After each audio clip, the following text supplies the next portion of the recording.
ஒளியாக மாறிய அவள். நம்ம இன்னைக்கு பார்க்க போறது மீனாவோட கதை. மீனா வீட்ல என்னைக்குமே இரவு சத்தம் இல்லாம தான் இருக்கும். ஆனா அமைதியாவே இருந்ததில்ல. ஏன்னா மீனா ஒரு மூலையில உட்கார்ந்து அவளுடைய கண்கள்ல எப்போதுமே ஒரு பயம், ஒரு சோகம் கலந்த ஒரு நிலைதான் அவளுக்கு எப்போதுமே இருக்கும். ஏன்னா அவங்க அப்பா தினமும் வேலை முடிச்சுட்டு வரும்போது கையில ஒரு பாட்டிலோட தான் வருவாரு. அவருக்கு குடித்தா மட்டும்தான் அந்த நாள் கடந்த மாதிரி. அவருக்கு அந்த குடிதான் உலகமே. அவங்க அம்மா அவங்க கண்கள்ல ஒரு நாளும் அவ கோபப்பட பார்த்ததே இல்லை. அவங்களுக்கு நிறைய ஏமாற்றம் தான். அவங்க கண்கள்ல ஏமாற்றத்தை தான் இவன் நிறைய பார்த்திருக்கா. அதனால இந்த வாழ்க்கையை எப்படித்தான் நம்ம வாழ்வோமோ, எப்படி போகுமோ அப்படிங்கிற கேள்வி தினமும் அவ மனசுல ஓடிட்டே இருந்தது. மீனா எப்பவும் போல பள்ளிக்கு போகும்போது ஆசிரியர்கிட்ட அவ வாழ்க்கையில என்னென்ன நடக்குது அப்படின்னு சொல்லிட்டு அவ சொன்னான். அப்ப அந்த ஆசிரியர் அவளுக்கு சொன்னது அவ வாழ்க்கையே மாற்றிவிட்டது.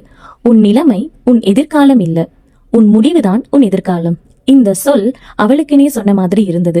அதனால மீனா அதிலிருந்து மிகவும் வேகமாக ஓட ஆரம்பிச்சான். மீனா என்ன செஞ்சான்னா, அவங்க வீட்டுல சண்டை இருந்தாலும், அவங்க அப்பா குடிச்சாலும், என்ன ஒரு பிரச்சனையா இருந்தாலும் அவ படிப்பை அவ கைவிடல. அவளுக்கு அவ படிப்பு தான் கை கொடுக்குங்கிற முடிவுக்கு வந்து என்ன நடந்தாலும் வீட்டுல பரவாயில்ல, நம்ம படிக்கணும்னு சொல்லிட்டு அவ படிப்பை தொடர்ந்து அவ படிச்சுட்டே வந்தான். இதை பார்த்தா அவங்க அம்மா ஒரு நாள் வருத்தத்தோட அவகிட்ட வந்து சொன்னாங்க, மீனா, உன் படிப்பு தான் நம்ம வீட்டின் ஒளி, நீதான் நம்ம வீட்டை அடுத்த நிலைக்கு கொண்டு போவ அப்படிங்கிற ஒரு வார்த்தை சொன்னாங்க. இந்த வார்த்தை அவ மனசுல ரொம்ப பதிஞ்சு அது ஒரு சக்தியும் ஊட்டுச்சு. ஆண்டுகள் சில கடந்தது. ஒரு நாள் அதே வீட்டில் அதே கதவு முன் ஒரு பெண் நின்றாள், கையில் சான்றிதழுடன், முகத்தில் நம்பிக்கையுடன்.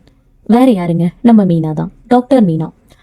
அந்த நாள்ல அவங்க அப்பா முதல் தடவையா பாட்டில கீழே போட்டுட்டு மகளை பார்த்து அழுதார்.